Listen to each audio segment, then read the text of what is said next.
द्वन्द्वातीतं गगनसदृशं तत्त्वमस्यादिलक्षणम् एकं नित्यं विमलमचलं सर्वधी साक्षिभूतं भवातीतं त्रिगुणरहितं सद्गुरुत्वं नमामि। नित्यशुद्धं निराभासं निराकारं निरञ्जनं नित्यबोधं चिदानन्दं सद्गुरुत्वं नमामि। ध्यानमूलं गुरुमूर्तिपूजामूलं गुरुपदं मंत्रमूलं गुरुर्वाक्यं मोक्षमूलं गुरुकृपा। गुरुर्ब्रह्मा गुरुर्विष्णु गुरुर्देवो महेश्वर गुरु साक्षात् परब्रह्म तस्मै श्री गुरुवे नमः। लोकाभिरामं रणरङ्गधीरं राजीवनेत्रं रघुवंशनाथं लोकाभिरामं रणरङ्गधीरं राजीवनेत्रं रघुवंशनाथं कारुण्यरूपं करुणाकरन्तं श्रीरामचन्द्रं शरणं प्रपद्ये। मनोजवं मारुततुल्यवेगं जितेन्द्रियं बुद्धिमतां वरिष्ठं वातात्मजं वानरयूथमुख्यं श्रीरामदूतं शरणं प्रपद्ये। महायोगपीठे तटे भीमरथ्यां वरं पुण्डरीकाय धातु मुनीन्द्रे समागत तिष्ठन्तमानन्दकन्दं परब्रह्मलिङ्गं भजे पाण्डुरङ्गं। पंढरीचा देवाराय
देवराया दंडवत तुझ्या पाया। प्रस्तुत प्राप्त स्थळी प्राप्त वेळेला कीर्तन रूपी सेवेकरिता निवडलेला अभंग गेम पाहिजे वाटलेला। महान भगवत भक्त या वारकरी संप्रदायाचे एक थोर संत भगवान श्री पांडुरंग परमात्म्याचे लढीवाळ भक्त देवाला ज्यांनी आपलंसं करून घेतलं, नवे नवे देवावरती ज्यांनी अधिकार स्थापित केला, या हिंगोली जिल्ह्याचं त्या ठिकाणी रत्न असणारे आणि सबंध वारकरी संप्रदायाचा आधार असणारे त्या ठिकाणी संत शिरोमणी नामदेवराया वारकरी धर्माची पताका या महाराष्ट्रापासून पंजाबाच्या प्रांतापर्यंत नेऊन घुमान येथे या शीख समुदायाला आदर्शवत या वारकरी संप्रदायाची परंपरा ठणकावून त्या ठिकाणी अशा पद्धतीची आदर्शवत परंपरा ज्यांना समजावून सांगून गुरु ग्रंथ साहेबांमध्ये 64 ओव्या या वारकरी संप्रदायाच्या ज्ञानाच्या ज्यांनी ओतप्रोत अशा पद्धतीच्या भरल्या, या जगताला सुंदर अशा पद्धतीचा अध्यात्माचा सुरळ आणि सुलभ अशा पद्धतीचा मार्ग दाखवला संत शिरोमणी नामदेव महाराजांच्या साहित्यातील त्यांनी स्वरचित केलेला त्या ठिकाणी आज 7वा दिवस असल्या कारणानं पांडुरंग परमात्म्याला आम्ही 7 दिवसांपासून त्याची सेवा केली आणि सेवा केल्याच्या नंतर सेवा केल्यावर माणसाला त्या ठिकाणी काहीतरी मेवा मिळावा याची अपेक्षा असते आणि मग अपेक्षेच्या हेतून त्या ठिकाणी लोक काही ना काही कुठल्या ना कुठल्या पद्धतीने मागत असतात आणि म्हणून वारकरी संप्रदायाच्या दंडकाप्रमाणे प्रभू परमात्म्याचं नामस्मरण करायचं असतं, त्याच्या रूपाचा गोडवा त्या ठिकाणी गायचा असतो, त्याचा उद्बोध त्या ठिकाणी स्वीकारायचा असतो, संतांचे उपदेश ऐकायचे असतात आणि सगळं करता करता शेवटाला जाऊन त्या ठिकाणी मागणं मागायचं असतं आणि म्हणून 7व्या दिवसाची ही मागणीपर प्रकरणातील सेवा आणि मागणीपर प्रकरणातला नामदेवरायांचा अभंग 4 चरणाचा अभंग अतिशय सुंदर अशा पद्धतीचा संत संगतीचा हरिदासांच्या संगतीचं मागणं मागणारा अभंग सेवेकरिता निवडलेला आहे। विठ्ठल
हेचे देवा पैमागत संत चरण सेवा खंडित वास द्यावा पंढरीचा सदा संग हरिदासाचा. प्रस्तुत कीर्तनाला सुरुवात करत असताना अल्पसा परिहार. आतापर्यंत सगळ्याला माफ होत, सगळे गावातलेच आता, आणि सगळ्यांना एकमेकाचा सगळा परिचय आहे. त्याच्यामुळे तुम्ही आता इथून पुढे बोलणं तुम्हाला माफ नाही बरं. कीर्तन संपेपर्यंत तोंडातून आवाजच काढायचा नाही. आणि महिला मंडळीला सांगलं म्हणजे पुरुष मंडळीला माफ आहे असं नाही, पण पुरुष मंडळी मुळातच तुमच्या समोर कधीच बोलत नाही. आवाज चालतो तर तुमचा चालतो, बिचारे कधीच बोलत नाही. बुकाळ त्यांना ऐकत, एक दोन बोलत असतील तर त्यांची पावर घरात जास्त आहे समजा. अखंड हरिनाम सप्ताह कितवं वर्ष आहे महाराज?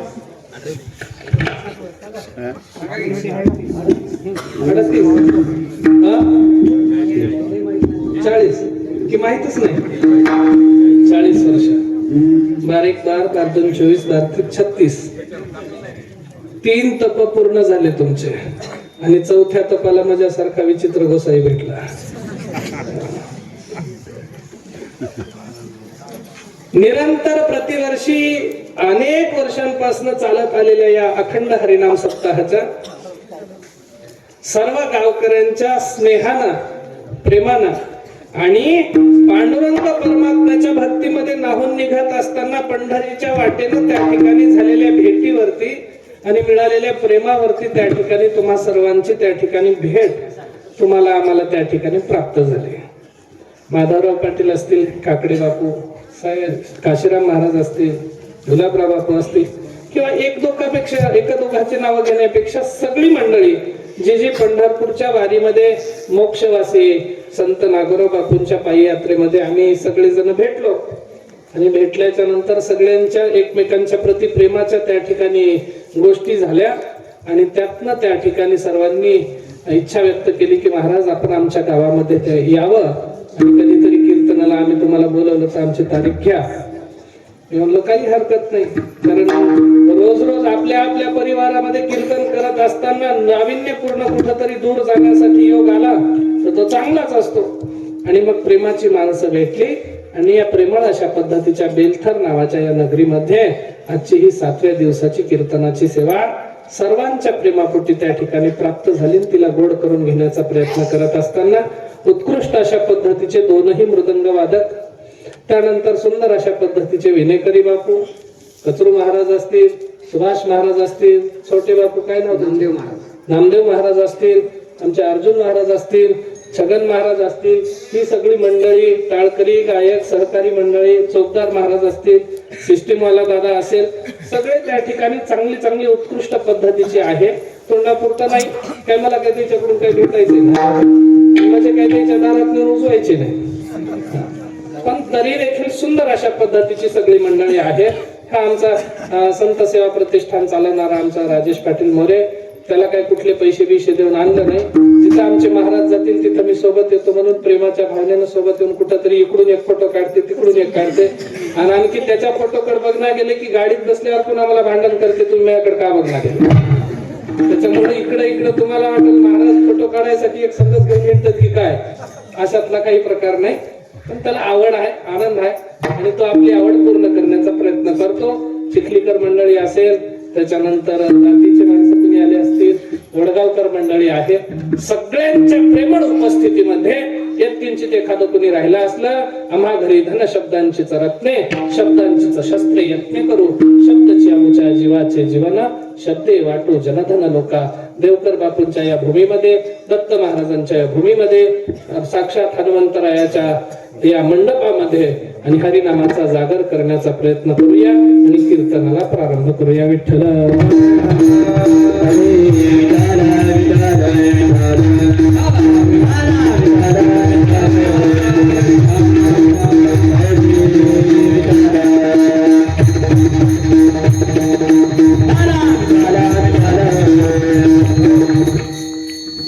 अभंग संत शिरोमणी नामदेव महाराजांचा आहे आणि अभंग त्या ठिकाणी 4 चरणाचा सुंदर अशा अभंगाच्या माध्यमातून नामदेव महाराज काय सांगतात, काही सांगत.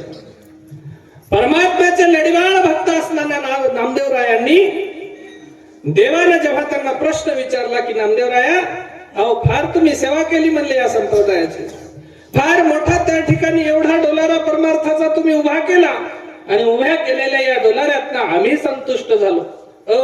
माणसं तृप्त होतात, कधी कधी तृप्त होतात माणसं, पण त्यांची तृप्ती पूर्णतः नसते, क्षणिक असते. त्यांना सुख लाभतं पण क्षणिक असतं. साक्षात पांडुरंग परमात्म्याला तृप्त करून देव म्हणला मागा काय मागता. मी आज तुमच्या भक्तीवरती त्या ठिकाणी पूर्ण भरलोय आणि तुम्हाला काही लागत असेल तर मागा. त्यावेळेला नामदेवराय म्हणले देवा मागून मागून काय मागू. अरे एका शब्दावरती तू माझ्यासाठी देऊळ फिरवलं, तू माझ्यासाठी चोखा मेळ्याची त्या ठिकाणी समाधी स्वीकार केली, तू माझ्यासाठी एवढ्या मोठ्या या परमार्थिक क्षेत्राचं त्या ठिकाणी उजाळा माझ्या हातनं तू निर्माण केला, त्याला प्राप्त करून दिला. आणखी काय मागू म्हणले, तुला काही नको, फक्त एकच गोष्ट आहे का मला जर तू काही देण्याची इच्छा ठेवत असशील, देवाला म्हणतात इच्छा ठेवत असशील तर काही काही जण म्हणतात हे द्या, काही काही म्हणतात ते द्या. नामदेवराय हे द्या ते द्या म्हणजे नाही, हेची द्या.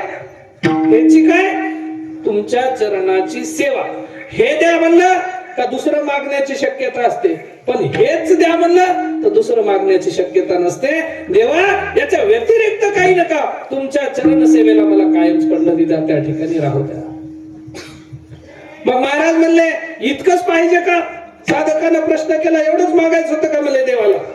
तर त्यावेळेला देवाची सेवा हीच का मागायची, कारण त्याच्या चरणापाशी हरिदासांची संगत लाभते आणि संतांच्या संगतीमध्ये, हरीच्या दासांच्या संगतीमध्ये जो आनंद आहे तो आनंद या जगात कुठेही नाही. महाराज कोणी निवडणूक जिंकत 5 मिनिटाचा आनंद, संध्याकाळी गुलाल उधळला, सकाळी आपल्या आपल्या कामाला लागावं लागतं, कालचा आनंद काल संपला.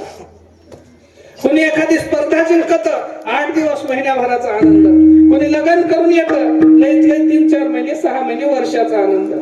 वर्षाला रडारडी सुरू होते महाराज, है की नाही? आता 2-3 महिन्याला सुरू व्हायचे आणि सगळा आनंद त्या ठिकाणी अपूर्ण आहे.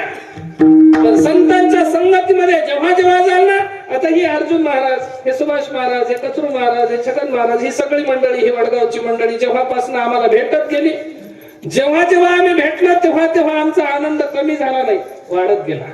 का वाढत गेला? कारण इथं हरीच्या दासांच्या संगतीमध्ये आनंदाची व्याप्ती ही परिपूर्ण असते, अतृप्त नसते, अपूर्ण नसते. संतुष्ट वाटलं. आणि मग महाराज म्हणले, नामदेवराय इतकंच नको, हरीच्या दासांची संगत दे. पुढे चालून म्हणतात, मग ही देवा ही हरीच्या दासांची संगत देत असताना मग महाराज म्हणले, अरे तुम्हाला तर 100 वर्षाचं आयुष्य प्राप्त आहे. 100 वर्षाच्या नंतर हा देह तुमचा संपणार आहे. नामदेवराय म्हणले, तुकोबारायांनी सांगितलं होतं, आम्हाला वैकुंठ नको, आम्हाला मोक्ष नको, आम्हाला निरंतर गर्भवासाला घाल. का घाल? कारण आम्हाला तुझ्या नामरसामध्ये सतत न्हाऊन निघायचं. आणि तेच नामदेवराया परत म्हणतात, देवा हा जन्म जरी संपला, पुन्हा जर जन्माला आलो तर कुठल्याही यतिकुळामध्ये येऊ दे, हरकत नाही म्हणले. अरे आज आम्हाला कुठल्या तरी एखाद्या क्षत्रियाच्या वर्णाला टाकशील, उद्या विद्वान ब्राह्मणाच्या कुळाला नेऊन टाकशील, कधीतरी कुठल्या क्षुद्राच्या वर्णाला नेऊन टाकशील, हरकत नाही म्हणले. कुठेही असू दे, जसं चोखा मेळाला तुझं नाम प्राप्त झालं ना, त्याच पद्धतीची हरिभक्ती माझी सतत राहू दे, माझ्याच्यानं कधीही चुकता कामा नये, एवढंच मला मागणं पाहिजे. आणि त्याच नामदेवरायांनी सांगितलं, देवा द्यायचंच असेल तर एवढंच दे, आणि हे निरंतर दे, पुढं सतत दे, बाकी काही नको, हेच दे. एवढं मागणं त्या ठिकाणी नामदेवराया अभंगाच्या माध्यमातून मागतात. अभंगाचा सरळ सरळ भावार्थ विठ्ठल.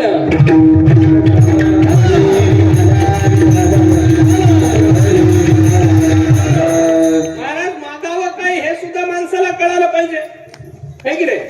आता काय झालं, काही लोकांना मागावं काय कळत नाही, काही लोकांना मिळालं तरी त्याचं सुख वाटत नाही, काही लोकांना मिळालं नाही म्हणून सुख वाटत नाही, है की नाही? गोष्टीकडे लक्ष ठेवा.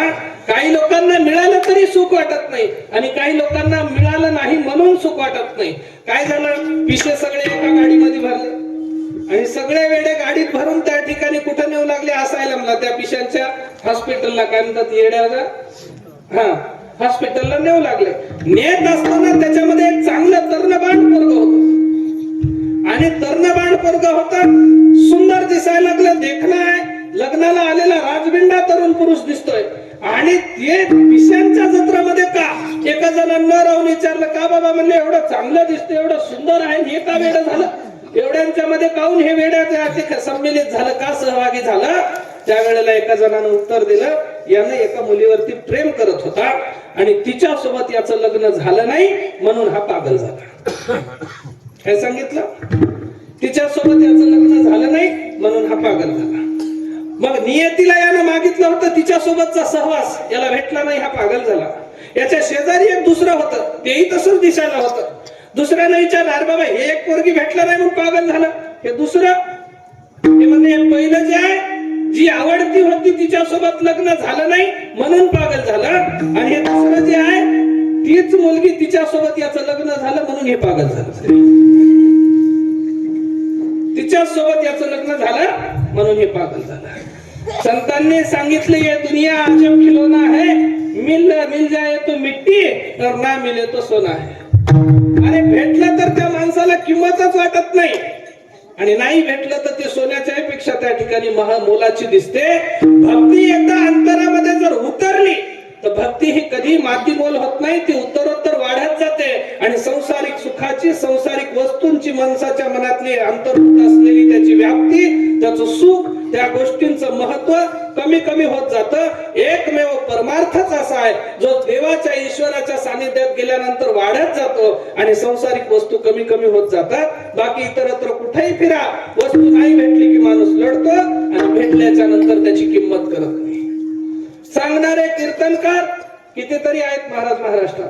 आई अशी, बाप तसा, बापावर प्रेम करा, मायावर प्रेम करा. कालच आम्ही संत संमेलनात ऐकलं, कितीतरी महाराज लोक कीर्तन करायचे, मायबाप वृद्धाश्रमामध्ये. आता ते जगाला सांगते, मायबाप पोसा, मायबापाला पाळा. त्याचे मायबाप वृद्धाश्रमाला नाही. बायको सगळं जमत नाही. आणि मग आहेत त्याची किंमत नाही, जगाकडे नाही त्याचं मोल सोन्यासारखं करून सांगायचं, परिणाम काहीही प्राप्त होत नाही. पण परमार्थात असं नाही. संतांनी सांगितलं मागावं काय हे माणसाला कळायला पाहिजे. आणि हे चांगल्या पद्धतीनं नामदेवराया जाणून होते मला. योग्य पद्धतीनं माणसाला योग्य मागणं कळालं का त्याच्या पलीकडे काही मागायची गरज पडत नाही. एका जेलमध्ये जाऊन त्या ठिकाणी देशाचा राजा त्या जेलमध्ये गेला आणि एका जणाला विचारलं का रे बाबा कारागृहात राहतोस, काय पाहिजे म्हणले तुला. त्यानं म्हणला काहीच नाही, इथं थंडी वाजायली, अधून मधून बिडीचा कट्टा भेटला असता तर बरं. राजा उदार झाला होता, काही हरकत नाही रे, याला कट्ट्याची सोय करून द्या. दुसऱ्या कारागृहामध्ये गेला, काय पाहिजे म्हणला तुम्हाला. काही नाही महाराज, फार थंडी वाजायली, थोडं थोडं एखादं ब्लँकेट, एखादं काहीतरी गरम उबदार आम्हाला आतरण पांघरण भेटलं असतं बरं झालं असतं. त्याला काय पाहिजे ते द्या. तिसऱ्याच्या खोलीत गेले, तुला काय पाहिजे. जेवायची सोय चांगली होईना झाली, खायला जरासं चांगलं दिलं तर ठीक आहे. सगळ्यांनी सगळ्या वस्तू मागितल्या. पण एक विद्वान होता आमच्या चिखलीकर भानुदास महाराजांसारखा. त्याला विचारलं बा तुला काय पाहिजे. त्यानं सांगितलं महाराज म्हणला देणार आहे ना. तो म्हणला हो. खरंच देताय ना. तो म्हणला हो. खरंच देताय ना. तो म्हणला हो. अरे काय द्यायचं सांग, आज उदार झालं, तुला पाहिजे ते देतो म्हणले. हॅपी न्यू इयर आहे, पहिलं वर्ष आहे, वर्षाचा पहिला दिवस, chicken with beer, happy new year. काय पाहिजे ते माग म्हणले. त्यावेळेला यानं म्हणला तुम्ही द्यायलाच तयार आहात तर मला या जेल मधून मुक्ती द्या. अडकलं. बोले तैसा चाले त्याची वंदावी पावले, बोले एक चाले एक त्याचे पाव नये मुख. अडकलं. काय नाही म्हणलं, मागावा काय अख्ख्या जेलमध्ये एकालाच कळलं, बाकीचे सगळे असेच राहून गेले. परिणाम संसाराच्या या प्रवासामध्ये असंख्य जीव आहेत. 184 योनी फिरून फिरून सगळेजण इथं आले. पण देवाशी भेटल्याच्या नंतर काय मागावं. देवा शेजाऱ्याचं एकरभर शेत निघालं, या वर्षी तरी घेऊ दे. पप्याची सैनिक जुळणं झाली, त्याला बळ येऊ दे. घरात कुठलं तरी आमचं लागून येणं झालं, काहीतरी लागून येऊ दे. सुनबाईलाही वरचढ झाली, काहीतरी एखादा तोटका भेटू दे. या सगळ्या वस्तू मागतात. पण निश्चित पद्धतीने देवाकडे गेल्याच्या नंतर काय मागायचं हे फक्त या जगात एकाच जातीच्या लोकांना कळालं, आणि ती म्हणजे संतांची जमात. आणि संतांमध्ये नामदेवराया देवाला म्हणतात, देवा जर तुला खरंच काही द्यायचं असेल तर तुझ्या चरणांपासून मला विलग करू नको. अभंगाचं पहिलं चरण. Ah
बी जातात महाराज. काय बिमारी असते काय माहित नाही, पण कीर्तनातही झोपतात. आणि जिथं झोपायला पाहिजे तिथं झोपत नाही. लावू द्या एखादा पाटलांचा बैलगाडा, तिथं कोणाला झोप येईना. आणि कीर्तन म्हणले केराकडे जांभळ्या देतात. इथं जागा पाहिजे, कारण इथं संतांच्या विचारांची जागा रे बाईनो,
जागा रे. ते काय झालं, असंच प्रमाण दिलं एकदा कचरू महाराजांना. 4-7-8 पोरं होती पुढे बिना लग्नाचे.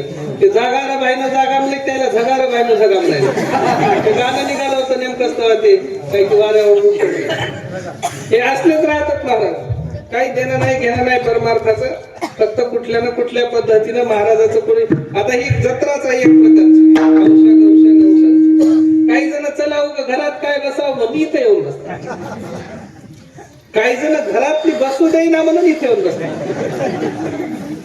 आणि काही जण चला गड्या महाराज तरी ओळखीचा होईल, पाहून तरी येऊन म्हणून येतात. याच्यातल्या इतक्यांमध्ये एक 10% असतील खरोखरच आर्ततेनं कीर्तन ऐकायला येणारे. गाते राहते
स्वामी विवेकानंदांनी सांगितलेली गोष्ट आहे.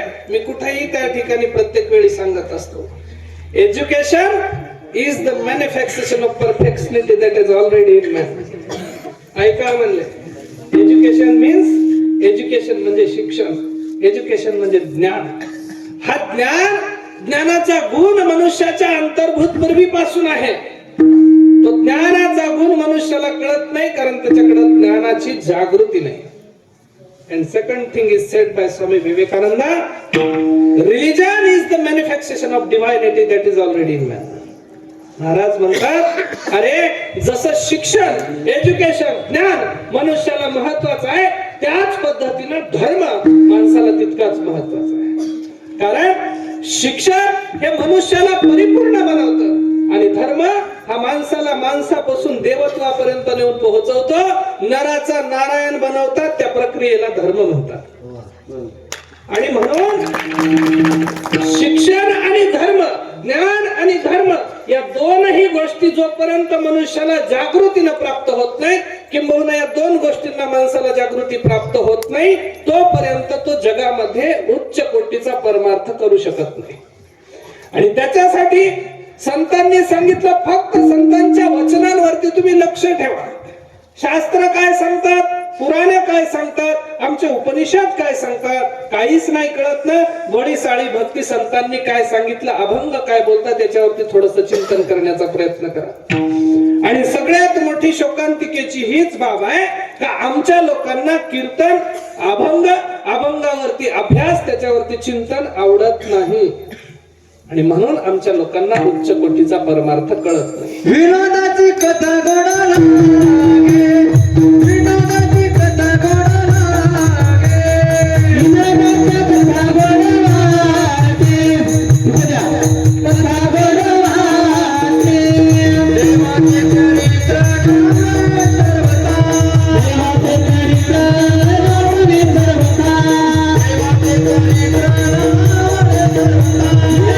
देवाचे चरित्र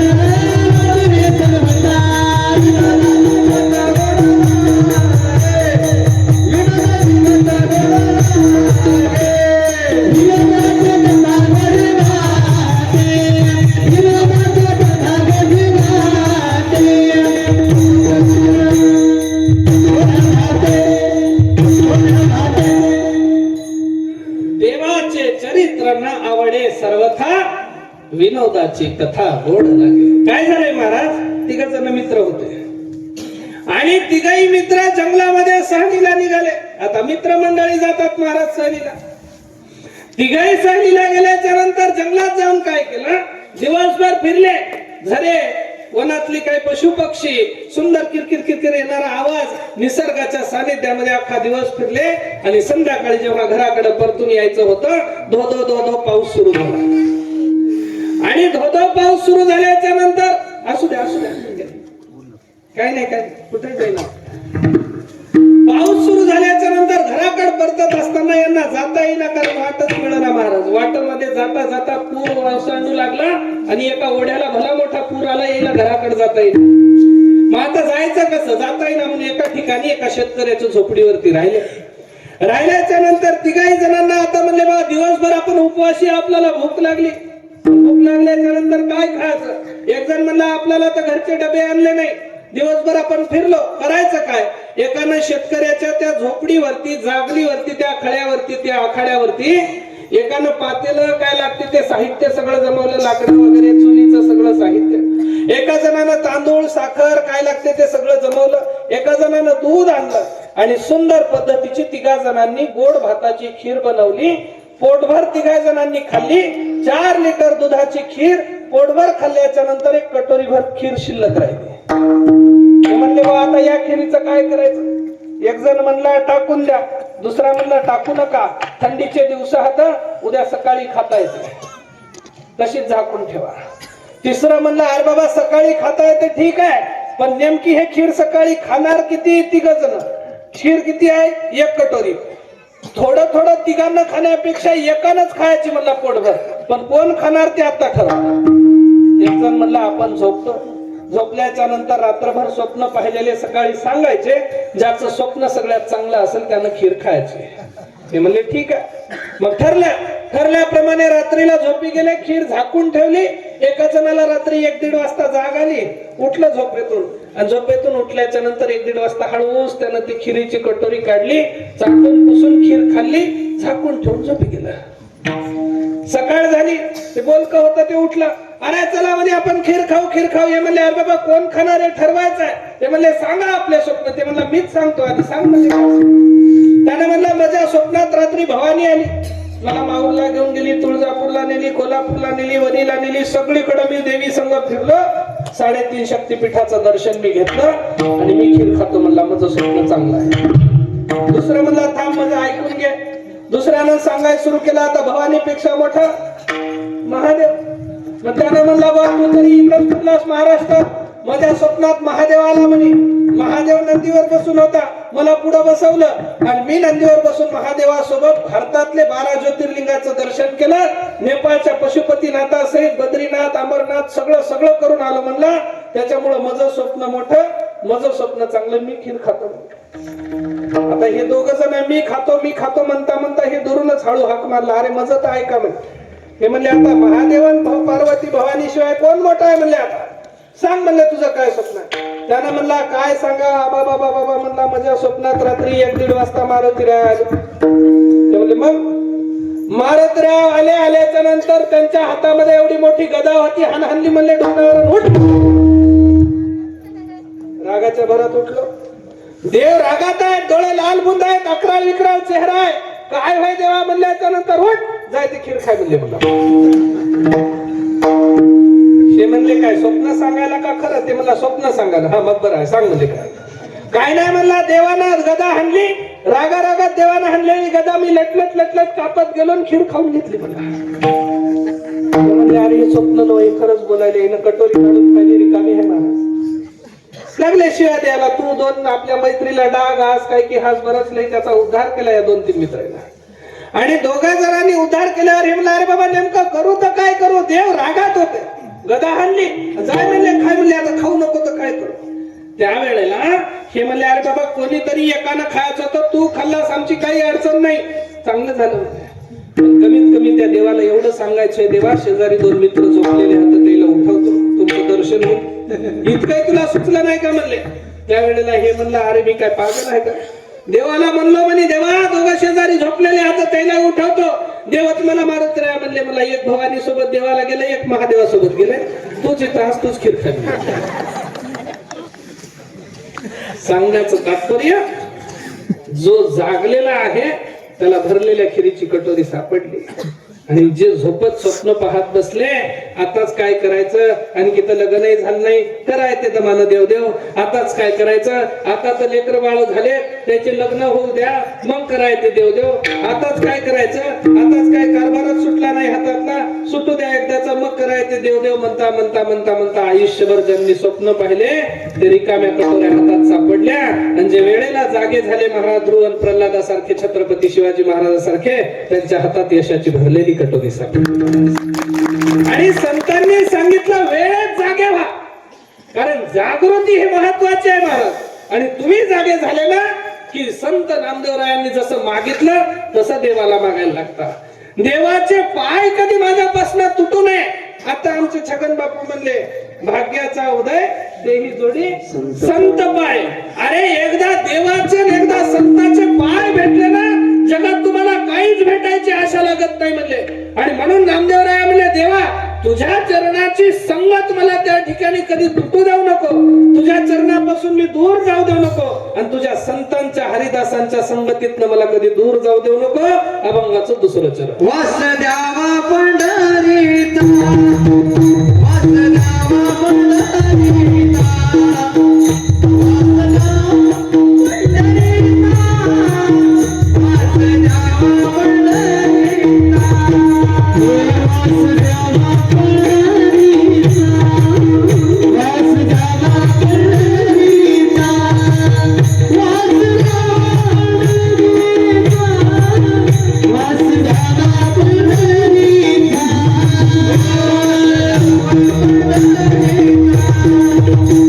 Thank you.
सदा संग हरिदासाचा. 2 चरण सुटले, 10:30 वाजले है की नाही. बाकी त्याच्या हिशोबाने कीर्तन 2 चरणाच्या पुढच्या वर्षाला ठेवायचे का? पाकिट किती द्यायचं म्हणून आलता फोन मला. मी म्हणलं द्या तुमच्या मनानं काय द्यायचं. गुत्त्यावर नाही, मला सगळ्यात मागच्या पुन्हा एकानं सांगा की आणखी किती वेळ घ्यायचं. आम्हाला सवय आहे रात्रभर कीर्तन महापूजेवर चालते. सांगणार महाराज मला पाकिट मागते काय. अर्ध्या तासामध्ये आपल्याला आणखी 2 चरण पाहायचे. आता वेळ पुढे गेला तर ते योगायोग समजा. हो, कारण महाराज लोक म्हणजे त्याच्या मर्जीवर चालतात, कुणाच्या मर्जीवर चालत नाही. पाय पवित्र आणि डोकं विचित्र अशी आमची अवस्था असते. त्याच्यामुळे महाराजांच्या डोक्याला डोकं लावायचं नाही. फक्त डोकं लावायचं झालं तर संत चरणीचे रज लागता सहज, वासनेचे बीज जळून जाणे. मनातली वासना आणि विकल्प संकल्प जाळायचे असले तर सरळ सरळ एखाद्या साधूच्या पायावरती लागत जा. नाही लागा वाटलं तर बाजूने निघून जात राहा, पण त्याच्या डोक्याला डोकं लावीत जाऊ नका. सांगण्याचं तात्पर्य महाराज नामदेवरायांनी देवाला मागितलं, अरे बाबा एकाच ठिकाणचं वास्तव्य दे. कुठलं? पंढरीचं. का? कारण महाराज म्हणतात पंढरीचे भूत मोठे आल्या गेल्या झडपे वाटे. कारण या वाटेला कोणी जाऊ नका म्हणले, कारण गेलेलं परत आलं नाही. मग जे गेले तो परत आला नाही खरं, पण ते कुठं पोहोचले? देवाच्या अंतरामध्ये त्यानं जागा करून घेतली महाराज. म्हणून तिथपर्यंत जाऊ नका. तिथं जर गेले तर मिरेसारखी तुमची अवस्था होईल.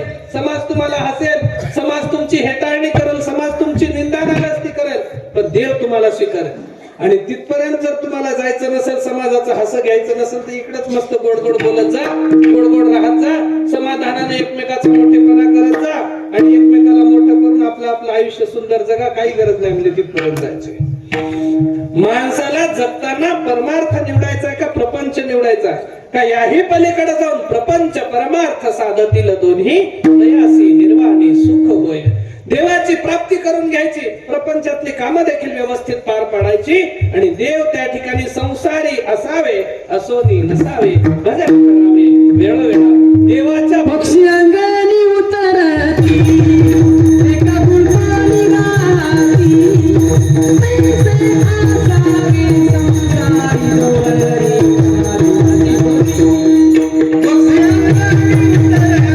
पक्षी अंगानी उतरती एका गुलपानी गाती, पैसे आसावे संसारी डोळरी.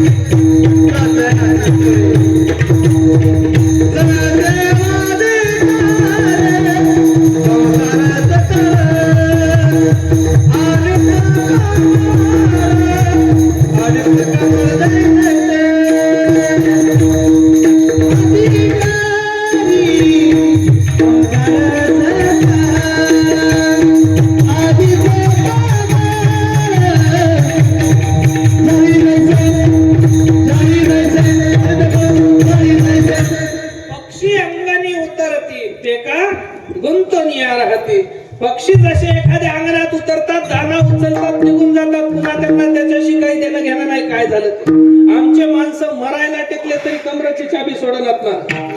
हो, आणि मरायला टेकले तरी कमराची चाबी मी मरोस करतो त्याच्या हातात दे. मग मेल्यावर तर आपसुकच जाते. काय गरज आहे ते?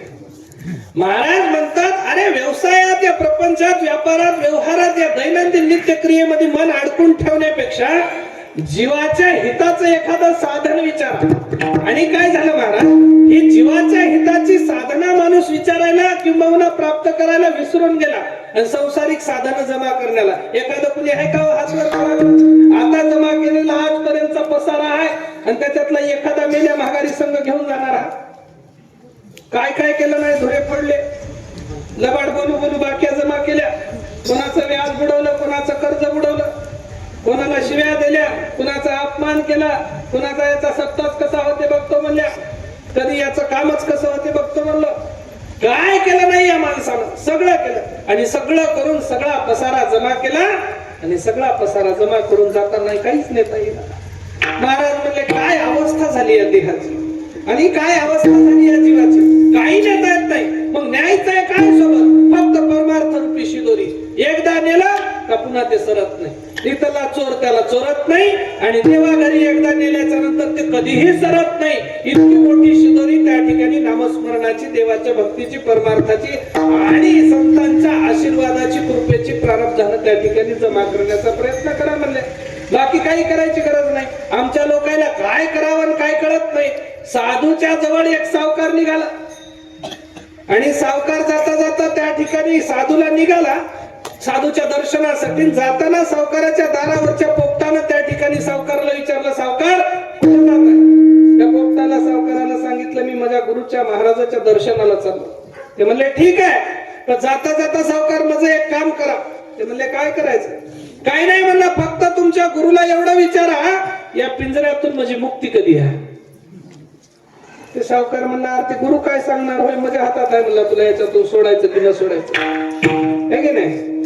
तुला ना सोडायचं का सोडायचं हे माझ्या हातात आहे. महाराज काय सांगणार? ते म्हणलं, तरी एकदा विचारूया. ठीक आहे म्हणलं. सावकार महाराजापाशी आला, महाराजाला विचारलं. महाराज म्हणे, एक विनंती आहे. काय? माझ्या दारावरच्या पोपटानं विचारलंय की या पिंजऱ्यातून माझी मुक्ती कधी आहे? महाराजानं गोष्ट ऐकली आणि धाडकन आपलं